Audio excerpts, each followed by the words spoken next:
ready? It's the Roundtable with me, Robert Bannon. Welcome to the Roundtable, everybody. My name is Robert Bannon. Thank you for listening to us on the Broadway Podcast Network, or if you're watching us on YouTube or on Broadway World. You know, sometimes us little theater nerds, these theater life squad that's here, these kids that grew up listening.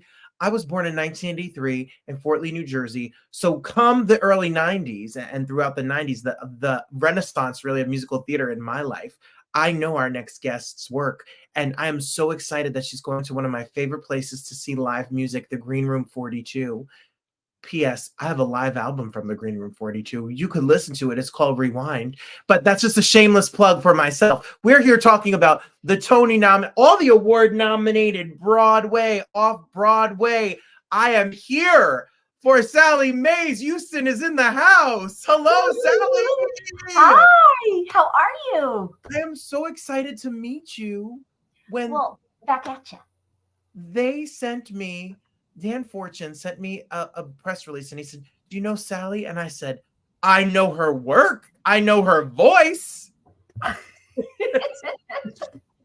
Congratulations on this show. I heard that the other runs and where you've done it have gone incredibly well and a really special evening. I'm so excited by it because I didn't know if I had an audience anymore, because I haven't done anything like this in a while in New York anyway. And I didn't know if they would come, and I didn't know if they would go along with me, because it's a journey, because I don't know if you know what I'm doing, but I'm doing all my shit, just all of it. And so because I was out doing all these concerts. First of all, I did a concert with Amanda McBroom at Birdland, and all these people afterwards going, "Where have you been? You never come to New York anymore." And I'm like, "I've never stopped working. I've just been working elsewhere." And, "Well, you have to come back." And I thought, oh. And then also because I've been doing all these concerts, and when I go to Florida, I think older people, so I'll do jazz and standards. So I pull out my charts. And after the pandemic, I'm pulling them all out because they're all filed away neatly during pandemic, right?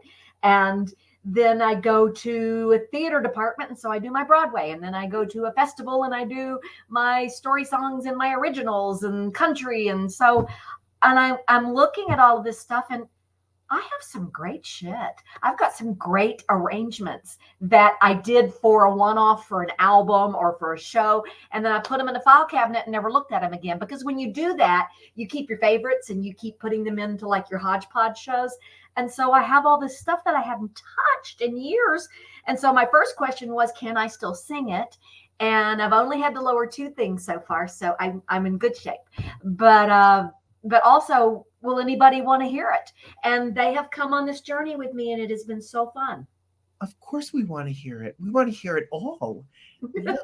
That's what Ben said. Yes. Sally Mays Now and Then.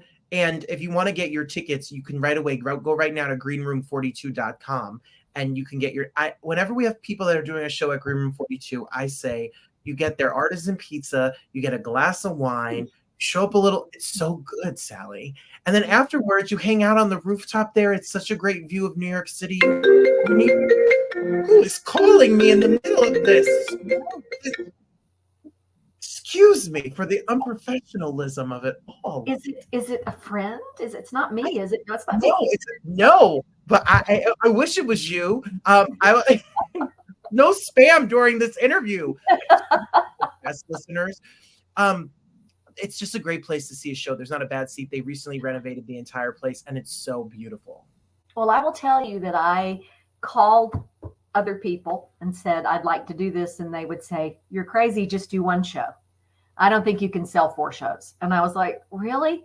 And then I was like, "But that's not what I want to do." And so then I went to Ben, who I know, and a little bit. I did the Countess de Lesseps Nightmare show. It was fun. It was a lot of fun. And so I knew he was at Green Room. And so I just called him and I said, "Hey, what do you think about this idea?" And he went, "Let's make it an event. It's going to be fabulous. We're going to do a big thing." And he has been so great to me. They have been the best. I have had so much fun. And they are lovely, lovely. It's a wonderful room. It's a wonderful group of people. I cannot praise them enough. Yes, shout out to Ben Rimmelauer. Shout out to Sheldon on sound and lights. There. Shout out to the whole crew there. So what has the reaction been when people hear, because you wrote in the press release that this isn't just you singing, you tell your story. This is storytelling. This is your journey. Well, yeah. I mean, we've split them up into different, segments. And like the first one was a hodgepodge. The second one was jazz standards. This one is the stories. And then the last one is the Great Big Huge Broadway. And so, I mean, I say that and I split them up kind of like by category, but I like to tell a good story no matter what I'm doing. And so they all have stories, basically. All songs are stories anyway, but I have setups for most of them. And I talk a lot because I'm that kind of girl. And and so it's been really, really fun. We had a rehearsal yesterday, and I was in the room with Jessica Tyler Wright, who played on the original Story Hour and was my backup singer and violin player, and Tedd Firth, who is the bomb, nobody better. And then Michael O'Brien is playing bass because my husband doesn't play bass anymore. So I've been using other guys. And so he's doing this one, and he's new because Tom Hubbard was busy, and who I did for the first two. And so I brought him in, and he's great in his cute little pork pie hat. And then my friend Carolyn Montgomery is singing the other backup vocal part. And so we are like a band, and we were in that room creating, and it was so much fun.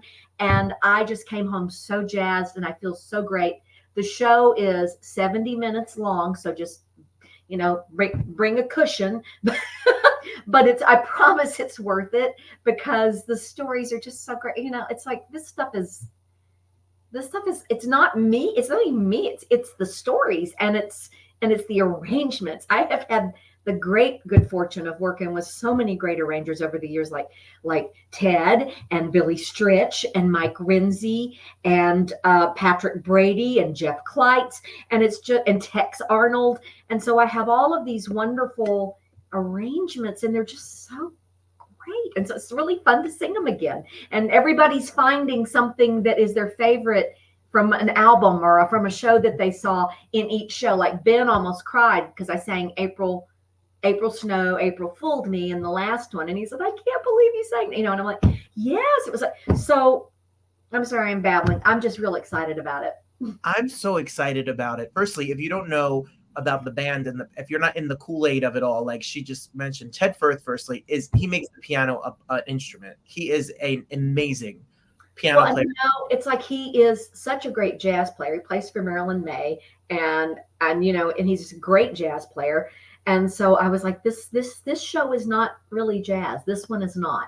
And he went, oh, I love to play this stuff. This is what I played before I played jazz. And I'm like, okay then. And so, it's just, he can play anything. I sat with Ted during the pandemic. He made an arrangement of me from the Bette Midler. He did an arrangement of How Deep is the Ocean that me and Jane Monheit did a duet on. Oh. And I said, Ted, you must have played this 1,000 times. And he said, but the trick is to find a new fun way. And he's just a genius. And I can just imagine your voice. Come on, Sally. Well, the thing is, that last one, the jazz one, I after I finished, I thought, I don't know if I can top this one because it was just so much fun. And that's what I want. I want everybody to have a great time. And the band, we were just in such sync, and we were just jamming, and it was so great. But this is going to be in sync too, in a different way. So I can't pick a favorite anymore. And I love all of those people. Every person in that room yesterday, just, I'm so excited. Well, as we're talking about Green Room 42, you have 2 more shows that you can see. The one coming up balloons are coming. Yay! This week, and then in June as well, the big Broadway show that you're going to put on. So the Great Big Huge Broadway is going to be June 20th, and the one next week is on May 16th on Thursday night. And come if you're around because you'll have a good time. Yes, that's out. I want to sell this sucker out. Let's do it. Let's go. Let's sell it out. Sally, you had said that you were talking about Amanda McBroom and doing the show at Berlin. We love Amanda as well. And you and your roots are in New York and Broadway and theater and your recorded music as well. But you're from Texas. I am from Texas. So what is that journey like from Texas to New York City? Well, it's been really interesting because a few years ago, so I bitch about how people don't know how to write Southern characters. For years, I was just, yeah, yeah, yeah, yeah, yeah. And so my husband said, well, then shut up and put your money where your mouth is. And I was like, what? And he goes, write something. And so I started writing, and I wrote a play, and I realized that it had to have music. And so then I started like asking all my friends, like Carol Hall and Amanda McBroom and all these Texans, hey, would you like to write some stuff for my show? And they go, well, I've got like this trunk of stuff. You can go through that. And I'm like, that's not really what I'm doing. And so I used to have a rock and roll band, and I used to write songs back when I lived in Texas. And I thought, I'll write it myself. And so with the help of people like Tex Arnold and Alex Rybeck, and Ethan Fine, I was able to write this show. And so there's a point to this, I promise. We took it down to my alma mater, which is the University of Houston in Houston, Texas. And we did a workshop of it down there. And while I was down there, I was looking around, and I realized that there was a need because they don't have any musical theater. And I said, you can't be a competitive Big Five if you do not have a musical theater department. You can't. And I said, so what I'm going to do is I'm going to come into the master class. And so I started out that way, and I did master classes, and then they did a concert at the end of the year, and I did a concert at the end of the year. They did first act, I did second. So then the second year I said, you know what, that's not good enough. I need more time with them. Let me be an artist in residence, and I'll come down for a month each semester and work with them. And then in the second semester, we'll do a concert, and we'll bring in a guest artist. And so the first year after my year, we brought Faith Prince in, and she was an angel, and they adored her, and it was wonderful. And then this year, I talked my good friend Jason Robert Brown into coming, and he came down and did a concert. And so it's thrilling, and it's amazing, and it's kind of taken me back from Broadway and New York back to that. And I mean, because I love to teach as much as I love to do anything. It's really fun to pass on what you can do. And so I'm doing all the things. I'm singing, and I'm acting, and I'm writing, and I'm teaching. And it all leads back to Texas somehow, because my play is called Contradiction of the Southern Soul. And it is based on my family, basically. I've changed the names to protect the guilty, but it is. And so one of the great things about this show on Thursday night, just to tie it up in a bow for you, is that I'm doing 5 of my own songs in the show, which makes me really happy. And Ted did a beautiful job with them. That's amazing. I love this. Sally, I want to be your new best friend. You are just fun and sweet and light and bright. You make me smile. You make us all smile. We should have gone to the Barbie movie together. That would have been fun. We're in pink and all. Oh, see, you can't even see it. It says it's a Texas pig shirt. Yes. Well, I pulled some archival moments, like some pictures and things from here. The Broadway, it started with this show right here. Oh my God. Yes. Which is an infamous moment of Broadway journey, or I've had 4 Broadway shows and 2 really big flops. And so, but I can't complain, because that show gave me a huge break and a huge introduction to New York. And it was like Billy Dawn Goes to Nashville was the role. And so I had a blast doing it. And I created a great friendship with Cy because of it. And it was a glorious time. That was a fun show to do. It was kind of a unusual premise, which was about men who were thrown in alimony jail for not paying alimony. And I was a woman who was a country western star who got thrown into alimony jail with the guys. So it was just really crazy. But, my first line when I walked out on stage, I was, first of all, I was the cover, and they fired the girl I was covering, and they put me on in previews, and then they gave me the role. But when I went on in previews, it was like I had never had a rehearsal. And so I walked on and I said my first line, and I'm sure I yelled it. I'm sure I screamed it. And I went, "Jailer, lock me up in leg irons and throw away the key." And I've heard this huge laughter rolling from the back of the theater. And I went, oh my God. And I knew that was it. And so that was it. It was amazing, and I got to meet, like Sam Wright and Scott Wara and Scott Wentworth and Marcia Mitzman and Jodie Benson and Terry White and Marilyn Sokol and Avery Schreiber were the stars. So it was a wonderful gig, for me. And it led to things like She Loves Me. Yes. Which is iconic piece of musical theater. Show of My Heart. Seth does those things with the Sitzprobes, and we did She Loves Me this week, and it was awesome. And I got to see Lee Wilkoff and Brad Kane, who I have not seen since he was 20 years old, and so and he has 2 kids, and he lives on the Upper West Side, and he's a TV writer, and he's just so adorable still. And then Lee, of course, who is my heart friend, and so it was really, really a wonderful thing. But that show, every time I do a show, I say, this is my favorite show, because whatever I'm working on, you have to fall in love with it. That. But I really have such a special place in my heart for that show. It was probably the finest ensemble I have ever worked with. And I'm talking about down to every member of the chorus. Everybody was so perfectly cast, and it was so beautifully done. And, getting to work on stage with Boyd Gaines, just Boyd Gaines, that would have been enough, but I'm there with Judy Kuhn and then Diane Frantoni and with Lee and Brad and Louis Zorich. Oh my God.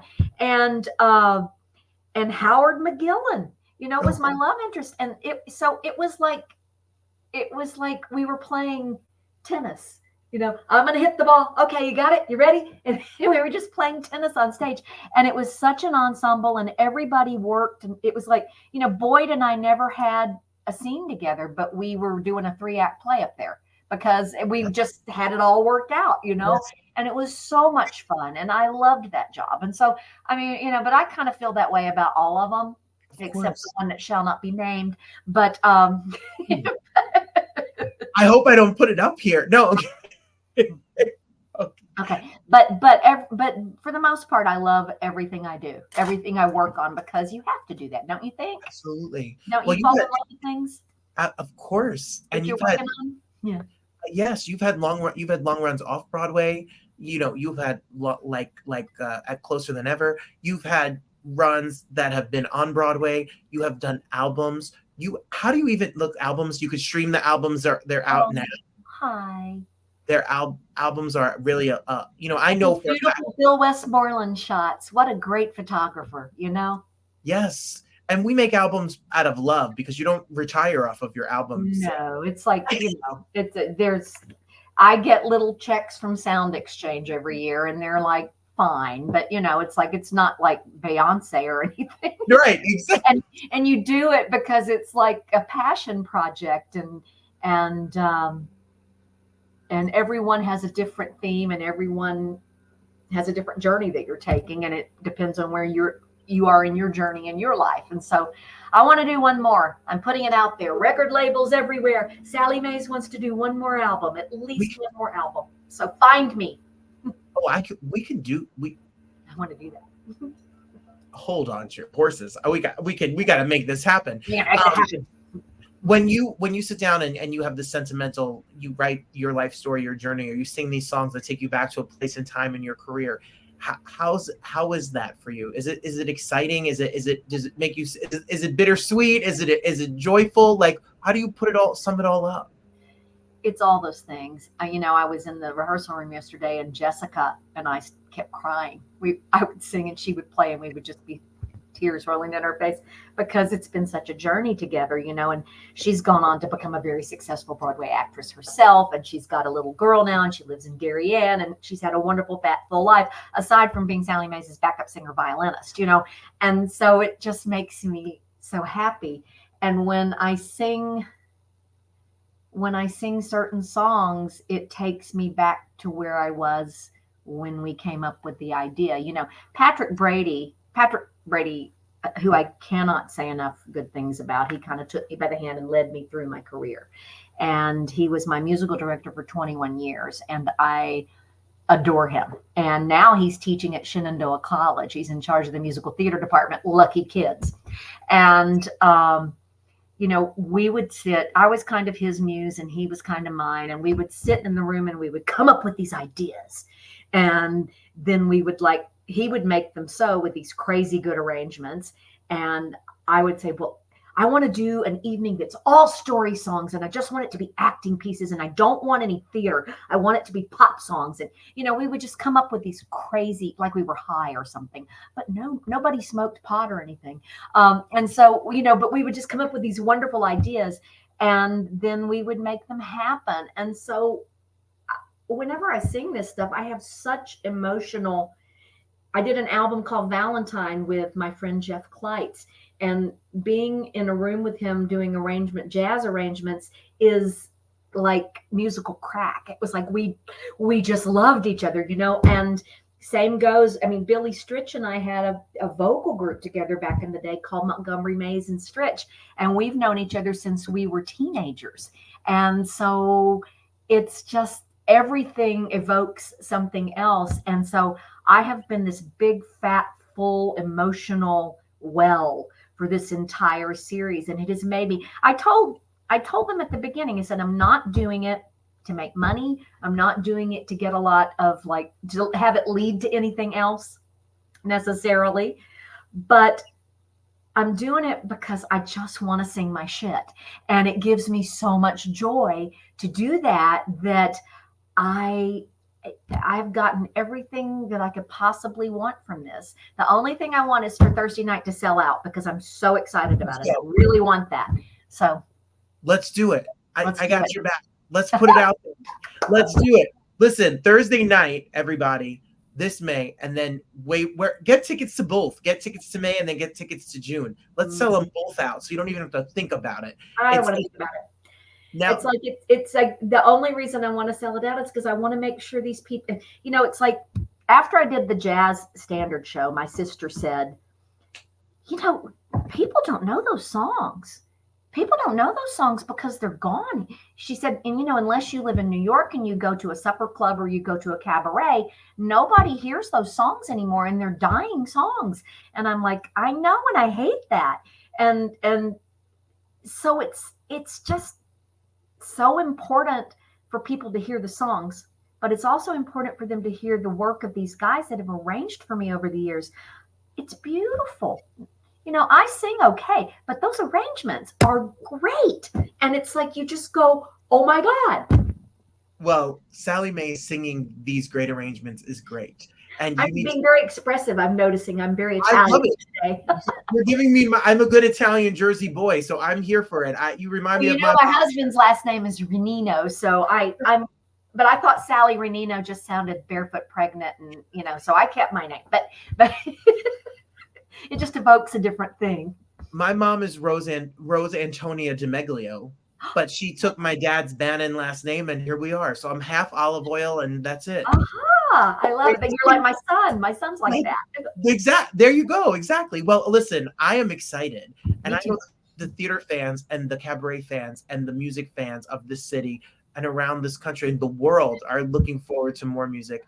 And I know that thank you. New York City is going to come out and show out and be there at Green Room 42 this Thursday. You need to get yourself a seat, and they do a really beautiful job of putting on a show. And with you up there, there's not a bad seat in the house. So grab a ticket while you can. Yay! It's going to be so fun. I'm excited to meet you, and it's an honor to talk to you. And thank you for all of the travel and all of the hard work and all of the love, blood, sweat, and tears you put on stage, because you've given us a lot of joy. Thank you, honey. Thank you. Come give me a big hug on Thursday now.